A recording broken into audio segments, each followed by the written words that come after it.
Welcome everyone, and thank you for joining today's webinar, How to Prepare Your Drupal 9 Action Plan.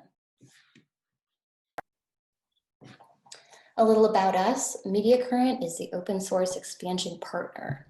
We're known for pioneering the playbook on Drupal, and we're here to support our client partners and community with deep open source strategies on the road to Drupal 9.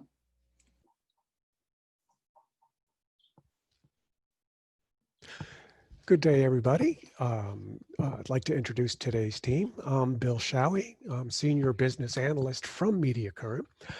I've been in digital services since the mid-1990s, and I've seen so many clients allow their technology choices to drive their user experience versus the other way around.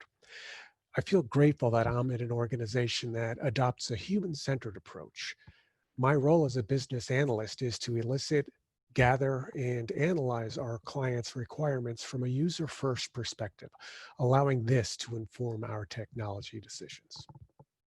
Awesome. Thanks, Bill. I'm Kevin Basarab. I'm our VP of Delivery here at Mediacurrent, and I'm very much focused on the editorial experiences and delivering the best possible experiences to our clients. Specifically, when we talk about open source, I look at the flexibility of open source and tools such as Drupal, how they allow editors more control of their day-to-day. It allows us more flexibility in accomplishing the goals set out by our clients and delivering the best value and efficiency to those teams overall. Joining us a little bit later today, we'll have our community lead, Damien McKenna, also joining us. Damien is one of the top contributors to Drupal in the world, and is passionate about open source technology overall. Specifically, one of the things that really stands out on Damien is his passion around everybody being able to contribute to open source projects such as Drupal, and how you don't have to have a technology background to make that contribution and make a difference in projects. And so today's agenda will be covering several topics. The first is, before getting into the specifics about Drupal 9, getting into the more preliminary step of defining the scope of the transition to Drupal 9. The second is Drupal 9 itself and what to expect in that transition. Then we segue into how best to prepare your team and to prepare your site audience. We'll take a pause for question and answers and then return to the slides to conclude with the tools and resources you can use to get going. So when we were planning this webinar, we extended a survey out to our existing clients, asking several questions. But one question stood out: do you feel ready for Drupal 9? And well over 50% of our clients responded back to us that they felt unprepared or only somewhat prepared to make that transition. That was one of the driving forces for this webinar. Further, and we see this common with a lot of our clients, we ask, what is your biggest focus area for website optimization? That would be content authoring, the user experience of content authors, editors, anybody behind the scene who is responsible for content workflow. Most of our clients, rightly so, are end user focused, but at the same time, we shouldn't forget the experience of the content authors and editors. So before we get into the specifics of Drupal 9, when making a transition from any one technology to any other technology, it is always a great opportunity to reassess just what your project scope is. And with that, we provide a few thinking tools for you to help you with that task. One is requirements gathering. And I'll illustrate this with an example. Say you're an online newspaper and you want to update your news platform from one technology to another.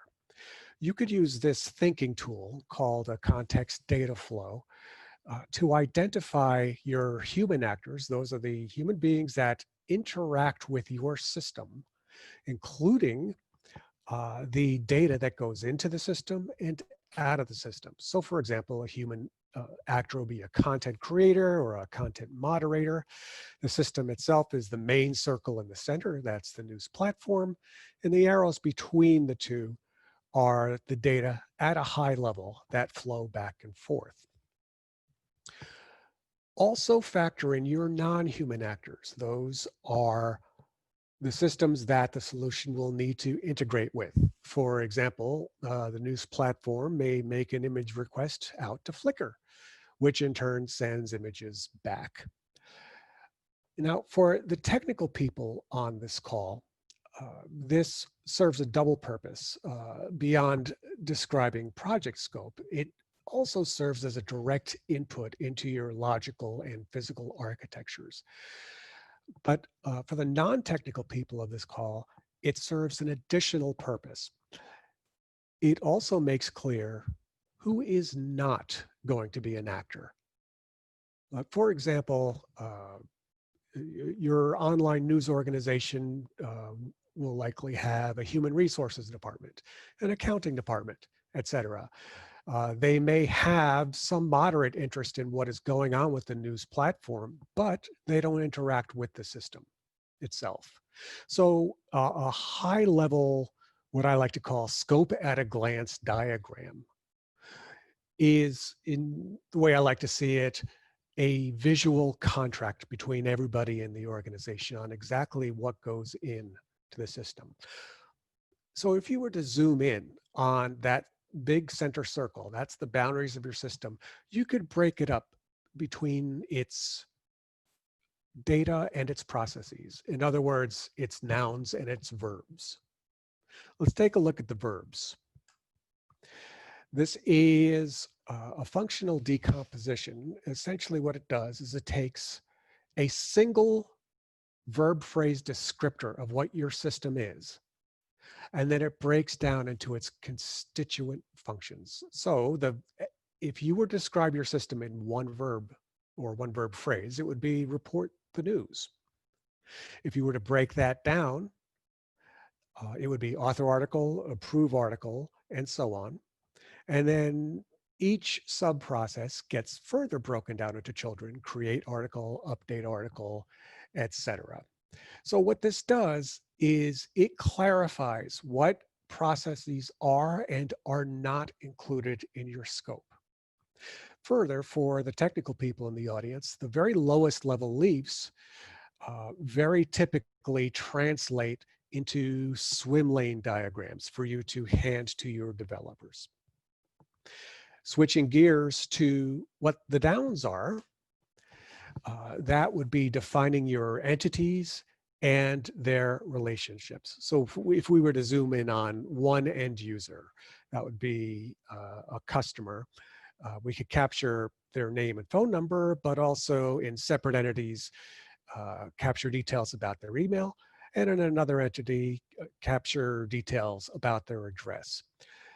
These different entities can connect in different ways or interrelate in different ways. For the technical people in the audience, the symbols you see on the connecting lines denote cardinality. And what this cardinality does is help you better develop a data schema. The usefulness of that is some technologies may be more in line with your data schema than others. So with that background set, let's zoom in further on Drupal 9, in the transition to Drupal 9. A little bit of history before we talk about Drupal 9 specifically.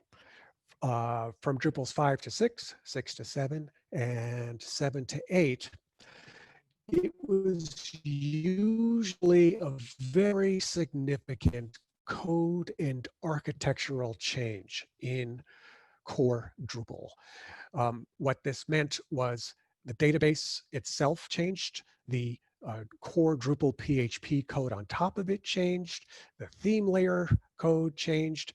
So accompanying with that upgrade is a long list of instructions set by the Drupal community on how to do it.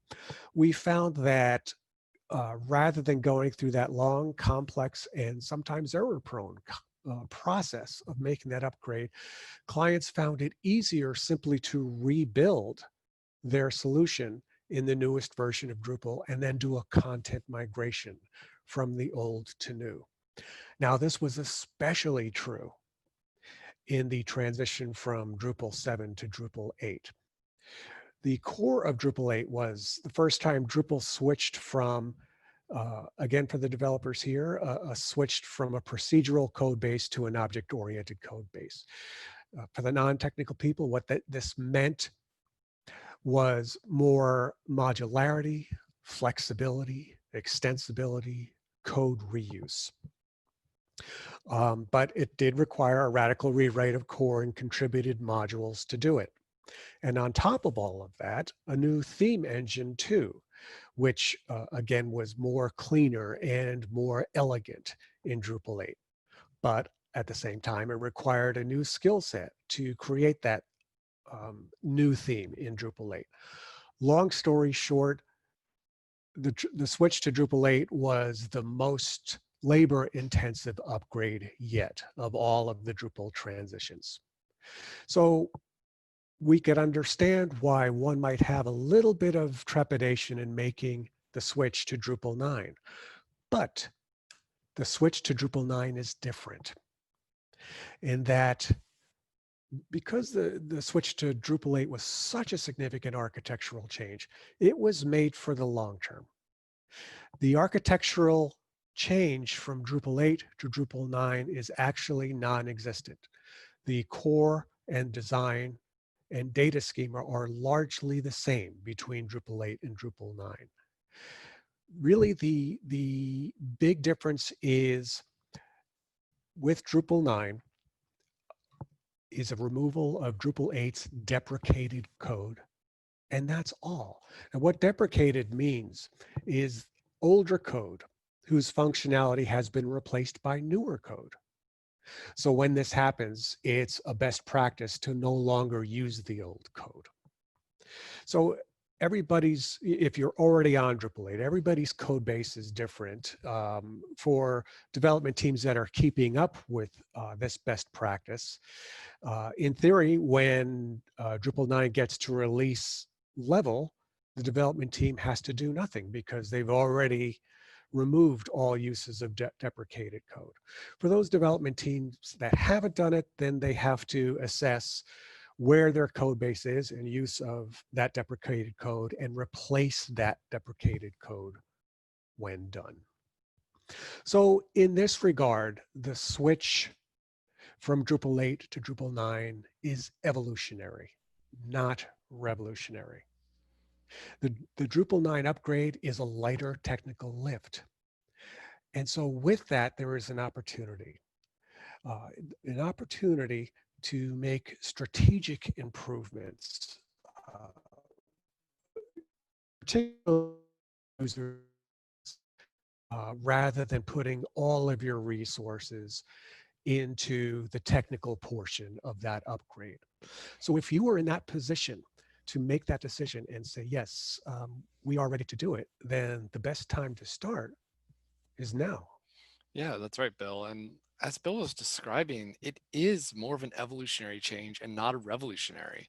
If you think about the upgrade process, think about what it is when you upgrade your phone or when you upgrade an operating system on your computer. When you go from iOS 12 to iOS 13, the system doesn't get rebuilt from the ground up. Some things might disappear, some functionality might disappear, especially from app developers and Swift developers and things like that. But overall, the concepts that you're using and what the end user sees is just an evolution of the same system, adding new functionality and rethinking some existing. It's not a ground up rebuild along the way. But you now within Drupal 8, in Drupal 8 going to Drupal 9, you're in a better spot than you ever were before. But Drupal 9 is still a major version, and it still is a perfect opportunity to prepare your site and prepare that you're in the best shape that you can be for the future. So for today, we're going to talk a lot about the Drupal 8 to Drupal 9 upgrade. If you are still on Drupal 7, much of what we described today and talk about is going to apply to Drupal 7 as well. What I do ask for you to keep in mind, though, is that you're going to have a little bit of a longer road ahead of rebuilding and migrating into a Drupal 9 as you take account of what we're talking about today. But much of what we're describing, you can be doing in Drupal 7, and it's actually going to be beneficial to you when you go to make that upgrade to Drupal 9.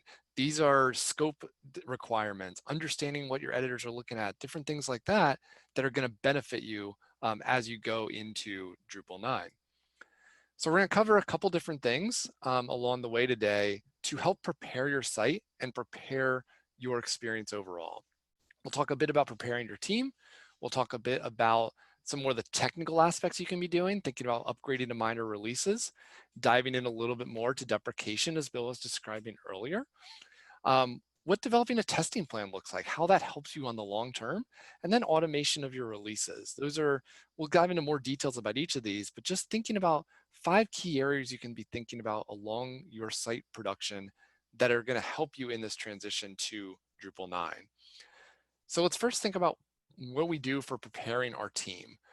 As Bill was describing earlier, we want to know who's involved with the site. We want to think of your editors. What are the problems they're trying to solve each day? They're in the system more than anybody else.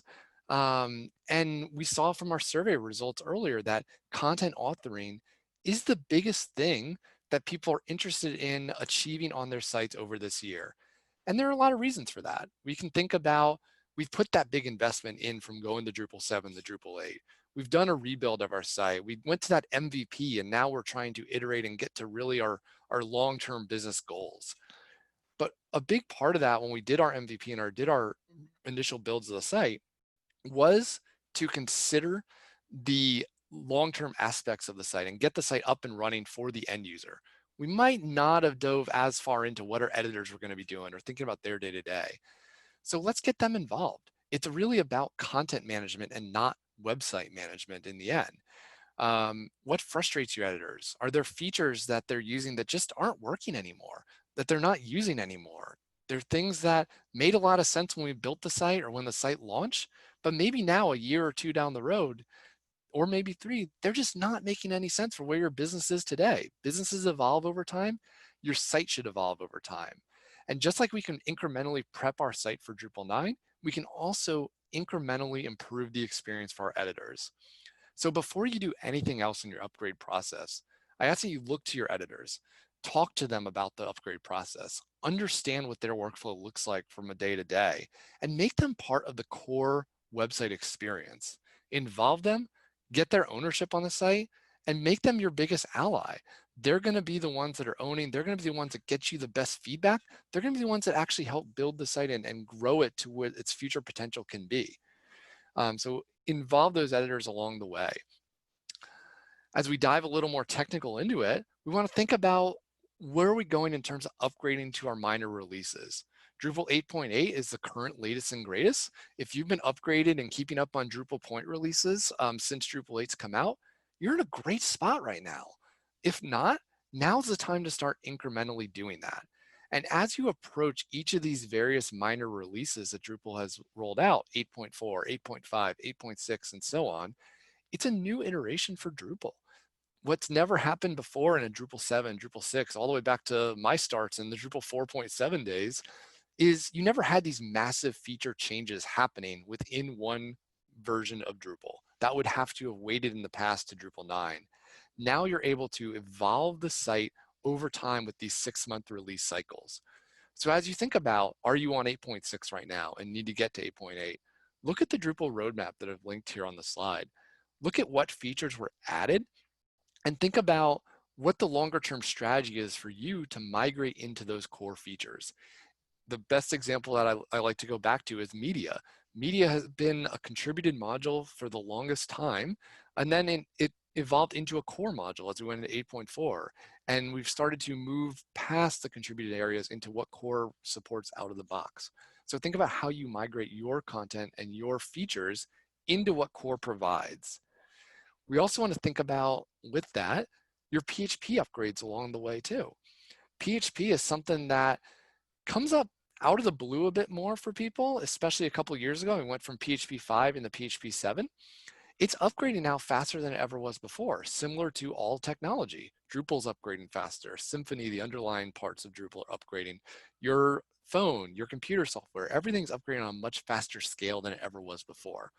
So it's important for us to stay up to date and understand and keep ourselves ready for the newest iterations of PHP along the way. Not only is that going to help make sure that your technical debts and your site is up to date, but it's also going to give you unseen benefits in terms of security and performance. It's easier to support newer code than trying to keep in mind all the old versions back and back and back. And when it comes to security, it comes to performance. That's why we deprecate code. That's why we do things in that nature. Finally, what about your contributed modules? Thinking about them. We talked a little about core. Contributed modules are kind of the glue pieces that Drupal was built on. If you're familiar with WordPress in the past, contributed modules are what the plugin system are in WordPress. In the past, you couldn't build a site without any contributed modules on Drupal. You pretty much, if you wanted to add functionalities in, you look to the contributed space, or contrib for short, when you're looking at additions to your site. Those are really what adds the functionality and the customizations to your site that core may not provide, or that don't apply to every single site across the world. So think about ensuring your contributed modules are up to date, just like your core roadmap is up to date. Audit those contributed modules. Are there parts of that that you're no longer using? Are some of them no longer active in the community? This is a community-run open source system. Has somebody not taken the time or had changes in their life where they can't support that module anymore? Maybe that's something we can upgrade for them and think about. The easiest starting point when you're auditing modules is determining what ones include deprecated code, and use that as a catalyst to prioritize your preparations for your next Drupal experience. That's also a perfect catalyst if you haven't contributed to Drupal in the past, to get yourself in that mindset of contributing back to Drupal and giving back to the community that you're utilizing for the baseline of your site. So we talk a bit about contributed modules. I mentioned a bit about deprecated code within them. What we want to think about when we find deprecated code and contributing to those is three main things. One is determine if that module that you're using is even necessary on your site. Is this something that someone installed for one rhyme or reason? Does it do one thing? Is that thing something that you really need to have on your site? Trim the fat, if you will. When you go through your kitchen, you have a lot of those one-off appliances that do one thing and that's all they do. Is that module something that only does one thing? And is that one thing really that important to your site? If it is, great. If it isn't, maybe it's time we find a new solution to it. What we want to think about too is finding alternative solutions and migrate your site to using that. That's something we can do right now versus waiting until the Drupal 9 upgrade comes out. Is there some other module we can move to? Has the community evolved into a better way to think about that functionality? Is that one-off kitchen utensil, is there now a multi-version of that that does a lot more things across your kitchen that you can now use? The other final thing we can think about in the third way is if none of those apply, there isn't an alternative, it's something that's still very core to our business and something we want to do, contribute to it. Take maintainership of that module. Add issues to the module issue queue. Contribute fixes from your development team. Get yourself involved in contributing and thinking about that. A really good way to start is thinking about what modules have deprecated code in them. That's a very simple way as a developer to start getting yourself into the community. Use the upgrade status module and determine what might not exist when it gets to Drupal 9 of code within your site. I have an example on the right-hand side of the screen here of what we run against our install profile, Rain. This is what the update checker brings back to us and showcases for us, seeing that the constant file exists for place is used a lot in our code base. That's something we've added issue queues about that now need to be fixed before we were able to move that fully into Drupal 9. And as we go through this update checker, it gives us the confidence of where we can go forward in building and making sure our modules and our custom code is ready for the next versions of Drupal. While we're in that sense of thinking about update checks, we actually run those on our own through our release process. So when we create a pull request to contribute code back into a repository or finish a ticket, we run through a series of different checks. One of those is the upgrade checker. Another would be linting checks. We run those not only for Drupal coding standards, but PHP coding standards as well. This is a great way to make sure your site is just keeping itself focused and keeping your code focused. It might seem silly if you haven't enforced coding standards before, but it's actually something that's going to really help you reduce regressions. It's going to help you simplify the code. It's going to help you make your development team and your editorial team and the entire website product ownership team a bit happier in their day-to-day and reduce some stresses of trying to understand where something is. Enforces good commenting best practices, enforces good communication and understanding where we're doing and what code is doing along the way. While we're doing that linting check, I mentioned the PHP coding standards. Those are evolving as PHP is upgrading too. So make sure you're thinking about how we're upgrading our PHP standards along with the Drupal coding standards for you.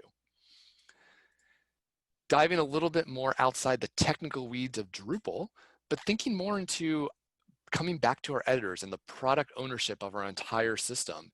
Let's establish a testing plan. We can do this right now. We can do this before an upgrade process and make sure we're really focusing in on what we need to do and what's the most important parts of our site. It's a way that we can ensure consistency. It's a way we can reduce stress and worries about regressions.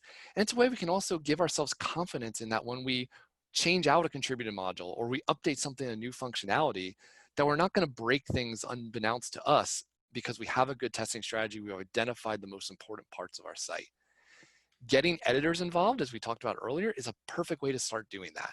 Understand what the power users of your site are looking at day to day. What are the most important things to them? They know what's coming. If they know what's coming in our release paths, they can also showcase their feedback and build that ownership up. If we can hear 10 pieces of feedback from our editors and 2 of those are something we could really easily do that makes a huge impact on them, how much better is that for our relationship between editors, developers, and the whole product ownership team to see that influence happening? When we think about that from a technical perspective, we identify what we call priority 1 flows or P1 flows. What we want to think about in these are what are the key drivers for our site? Do we know what needs to be checked each time that we're doing a release? Do we know what the most important functionality is? If there's a lead generation form, is that form still submitting properly after a release? We should identify what that is and what the steps are to focus that so that we have a good sense of understanding where the most important parts of our site are. We can then take those P1 flows, we can take those tests, and then we can start automating smoke tests against them. There are numerous tools out there now to help you with automated testing of your site. If you haven't started, I highly suggest looking into it. It's something we consult on all the time and our QA team's very excited about because it actually helps so much in letting you focus on the features, the functionality, and the debt removal really of your site versus just trying to fix issues that come up randomly during a release. If a release is stressful for you, then looking into automated testing is going to really help you. I know there's a lot of tools out there, lots of different systems you can look at. I'm not going to get into very specific details of ones we recommend.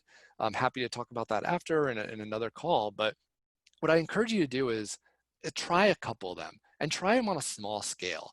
Find out what scales for you and what works for you. If you have a complex design, you might even want to think about leveraging visual regression testing. That could be a really good area to start implementing within your site, testing your homepage, automation of just general code and browser checks.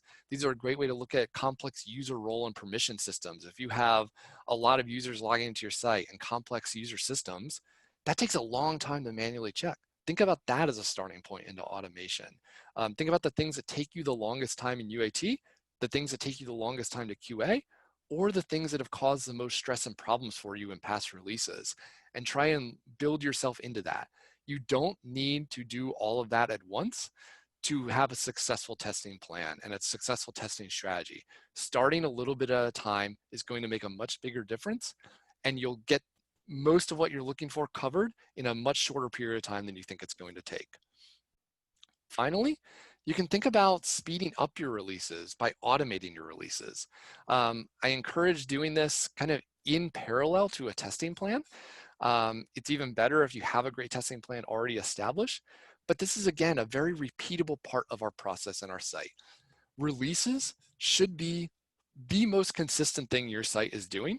And if they're taking forever, if they're causing you stress, if you're worrying about what's going to break this time when I do a release, then I encourage you to really focus in some of your energy versus on features and new enhancements to making sure that you can speed your releases up. You can have more confidence in your releases and testing. And since it is one of the most consistent things you do, it's going to be one of the most repetitive things you do. So it makes perfect sense to start thinking about automation. Here I will give a few examples, things like DeployBot, CircleCI, Jenkins. Those are all tools that can help you with this process. Just like we were talking about with automated testing tools, you want to start small and try a couple of them. See what works for you. You might not be in a spot where you want to spin up your own Jenkins instance, but a simpler tool like DeployBot may actually get you getting started a little bit sooner. You're not locked into that once you get started along the way. The more we can automate ahead of time, the less risks we have in the future, and therefore our investments are going to reduce over time as well. So we're talking about a lot of different things here. We're not talking too in depth about very specific development areas. What we're thinking about here and the key takeaways is more of a broad-based approach to how do you prep your site and develop that incrementally over time. I think that's the big area I always look at is don't try and tackle all this at once. Think about this on an incremental basis and roll out bits of this on each release you do. Try and set aside a little bit of your release or your sprint plans to iterate your site and think about reducing technical debt, think about your security, think about the maintenance that's going to help reduce your long-term costs. And when we look at the overall sense of things we can be doing now to prepare ourselves for Drupal 9 is going back to defining our scope, defining what Bill was talking about at the beginning. Identify your context flow diagrams, identify who your users are and what they're doing. Give yourself that focus about what your goals of the site are and make sure that what you're thinking about in features really aligns to what the goals are for your site. Remembering that Drupal 9 is an evolutionary change, not a revolutionary change. That is something where we don't have to rebuild from the ground up anymore. We're iterating forward and really going back to the incremental progress. The best chances we have for success on anything we do is making smaller changes versus larger risky adjustments. So if we can prep things in a smaller portion, we can upgrade in smaller batches, that's something that's going to go a long way to helping us reduce our pains. It's going to help us with our releases. It's going to help us with getting back to the features we want to add to the site. We want to get our editors involved. We want to make sure we're not just doing this in a vacuum. The product ownership team, if you're not talking to your editors, you're not involved with the day-to-day people that are updating and running your site, whether that's editors, site builders, whoever it might be that's logging into your system, that needs to be your first thing on your list. Start talking to them. Take them out for coffee. Take them out for lunch. See what they're doing or shadow them on a day. See what their day in the life is like. Get an understanding and get yourself into their head. We want to upgrade slowly, upgrade and deprecate. So again, not do everything at once. Take a small portion, see where your audits are, see what that most important thing is for your editor. Upgrade that to start. Make sure we're on the latest and greatest. Think about any technical debt that might have been there. Deprecate that out over time versus trying to do it all at once. If you just sit back and say, all right, Drupal 9 is just an evolutionary phase. I'm not even going to touch anything. I'm just going to click the button when it's ready. You're going to have some problems. And that's not something we want to see happening. And then finally, we can think about developing our testing and release plans, making sure that we're moving that forward and taking what's a more repeatable part of our sites, giving us the confidence that it's going to roll out in a successful manner so that when we do adjust technical debt, when we do try a new feature or try something new, we have more confidence in that succeeding versus just throwing it out there and trying to rely on humans to figure out what all the problems are. By focusing in on that testing plan, that release plan, that is something we do day to day. It takes up a lot of time in our processes. And it's also something that's going to help you level that curve and actually reduce your investment over time because you're able to focus more energy on trying new things versus fixing problems that come up from when you do new features. So say that you have gone through all of these steps and you're ready to make the move to Drupal 9. More generally, you're ready to make a move from any one technology to another. Your project team is ready to go, your department is ready to go, but your organization is structured such that you'll need the green light from another part of your organization. In situations like this, often you will need to make a business case for your decision. The way to do that is to calculate the initial costs of each of your options.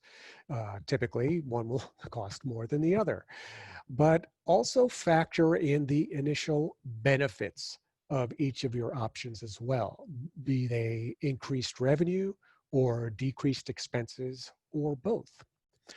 Thirdly, and equally as important, is to account for ongoing costs once the initial investment is made. We've seen client situations where these ongoing costs weren't factored in. So often the ongoing cost for the initially more expensive option is less in the long run.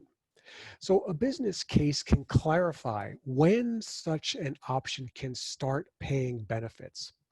Take this to the decision makers in your organization and they can let the math make the argument for you. Particularly when the long-term benefits outweigh the short-term higher investment of the option that you want to pursue.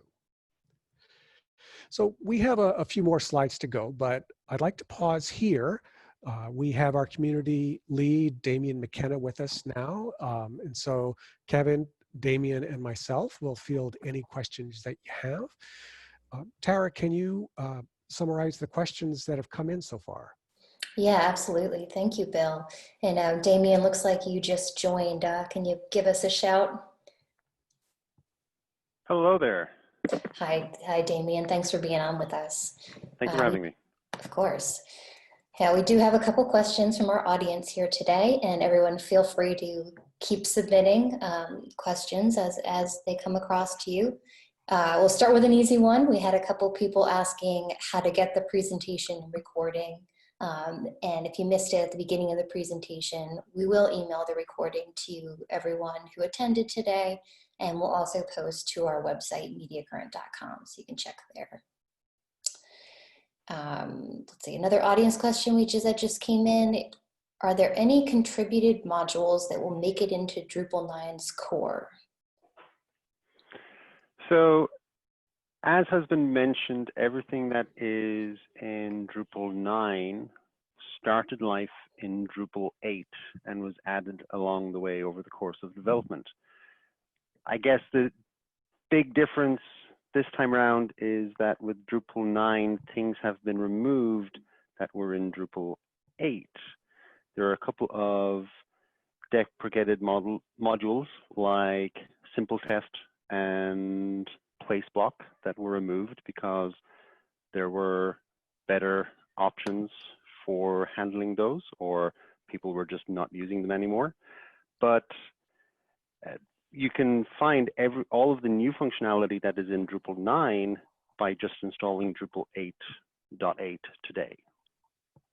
And it's probably important to know with that too, Damien, like just like what was happening in Drupal 8 of those iterative releases, those 6-month releases we call point releases that have come out, the same thing's going to happen once Drupal 9 comes out.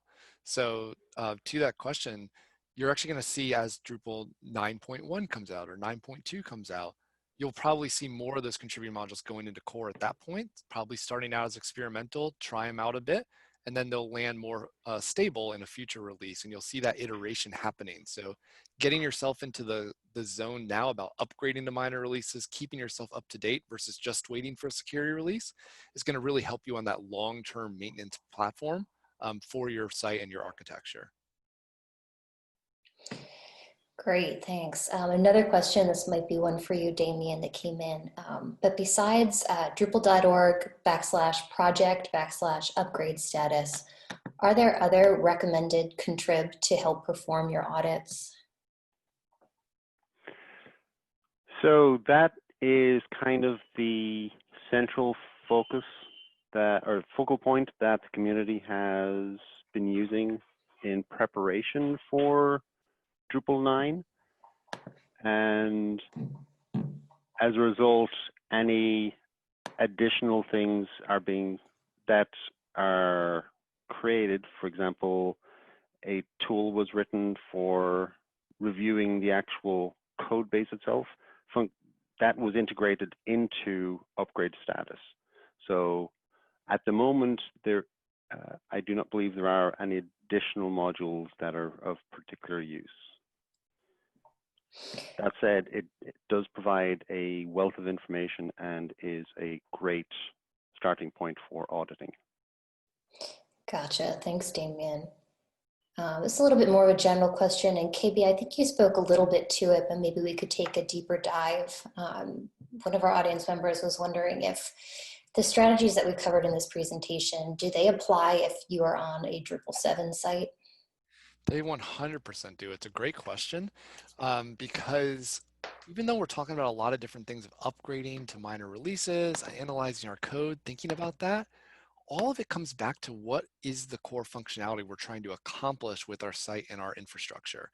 And a lot of what we're talking about today, such as testing plans, figuring out what the context flows is of your site, how those relationships come together, are you updating and automating your releases, all of that can apply when you go into Drupal 9 as well. Yes, you're probably going to have to rebuild your site from the ground up if you're coming from Drupal 7 into Drupal 9. But if you have a good understanding of what's the most important needs, you've identified those P1 flows, it's going to give you that focus for that larger rebuild and get you off to a much better start than just going into that blind and saying, "Ah, this is going to be easy. Our site's pretty small." It's amazing to think about how much goes into your site that's built up over time, especially if you've been using your same site for 3, 4, 5 years. It always amazes me when we get into define and discovery phases, how much the team we're talking to didn't know existed on the site and didn't know how much might have been used from a certain department or an isolated department. And making those connections now is really going to help you focus your upgrade process from Drupal 7 to Drupal 9. Thanks, KB. Those are some great points. We have another audience member who is wondering what our recommendation is for moving from Panelizer to Layout Builder.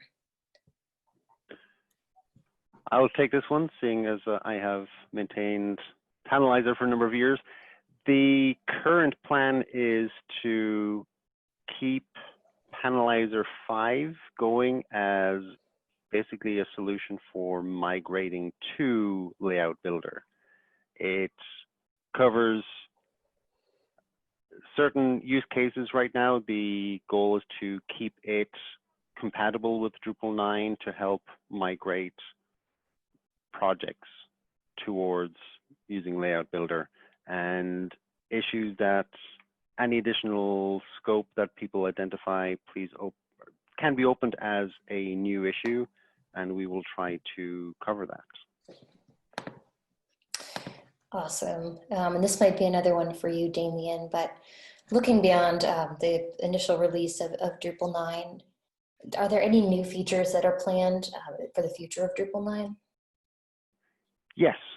So in the weekly Drupal 9 readiness meetings that the community has every week, they've been talking about this recently, and there are a number of items they have prioritized for Drupal 9.1 and beyond towards their goals for Drupal 10, which they're aiming to release in 2022. And two of the main items that they're looking at are to provide a new WYSIWYG editor, either upgrade from CK Editor 4, that's included in Drupal 8, to CK Editor 5, or basically reevaluate which WYSIWYG editor to include, because the WYSIWYG world has expanded greatly in the last few years. Along with that, they are looking at replacing a jQuery library that provides all of the pop-up functionality that's used in admin tools and other parts of the interface. And there is some consideration for just going whole hog and moving that or replacing that whole system with something React-based. But there's a lot of effort and discussions that will have to take place soon about that. So there will probably be lots of individual groups of people doing research and different demos to see what works and what does not work. But I recommend getting involved if you are at all interested in those that functionality. Sounds like that could be a great opportunity, Damien, for not only developers to get involved, but there's a lot of organization. There's a lot of that prep work that isn't really in the code that a lot of people could get their hands on with contributing to help make that difference in those new features. How can people get started in that? So I would recommend joining into the Drupal 9 readiness meetings. They happen every Monday in Drupal Slack. You can find details of those on the Drupal 9 initiatives page on Drupal.org. But also, I've a distinct feeling that once Drupal 9 is released in the summer, that there will be a huge amount of publicity over the new initiatives to complete these tasks. All right, great. And that is all the audience questions that we have today. So Bill, I'll pass it back to you to cover our tools and development resources. Okay, thanks, Tara, and thanks everybody for your great questions. Just a friendly reminder that Drupal 9 beta is out now. So now is a perfect time to start exploring and trying things out. Beyond Drupal 9, we at Mediacurrent are developing additional development tools, 3 major distributions in Drupal 8 currently that we will also be having for Drupal 9. One is called Rain. Rain is a Drupal installation profile, a set of pre-configured modules that adds out-of-the-box editorial, administrative, and media enhancements to the core Drupal installation. This profile packages and pre-configures many core and contributed modules to make building Drupal websites faster and easier. Collective Directory is a new distribution currently being developed in Drupal 8 and will segue over to Drupal 9. This is a distribution tailored for museums and historical archives. Finally, there is Garter. Garter is a Drupal distribution with a combination of modules and settings to enhance a Drupal application security and availability to meet enterprise security requirements out of the box. We also have a number of Drupal 9 centered blog posts up on Mediacurrent.com. Drupal 9 Mediacurrent NU covers the challenges that the community has had with previous Drupal upgrades, why the move to Drupal 9 is easier, and next steps to take. The blog post Preparing Your Site and Team for Drupal 9 covers the upgrade to minor releases when they come out, the auditing of your site building, cleaning up content types and fields that aren't being used, and the update of your release and smoke tests and regression tests with automation where you can. The launch helpers are delivering Drupal on a budget, and that is a video from last year's DrupalCon on containing costs in every phase of your project. And 5 tips for a successful Drupal project cover things like establishing key performance indicators, increasing buy-in from project stakeholders, building a proper staff for your project, effective planning for security, accessibility, and performance, and planning for Drupal 9 and beyond. Tara, over to you. Thanks, Bill. For anyone who wants to get in touch with our presenters, here's their contact info. And that brings us to the end of today's webinar. You can visit mediacurrent.com for information on upcoming webinars. I want to say thank you to our speakers today, KP and Bill, and to Damien for joining us to field questions. For everyone who tuned in our audience, thank you so much for joining us. We hope to see you next time and have a great day.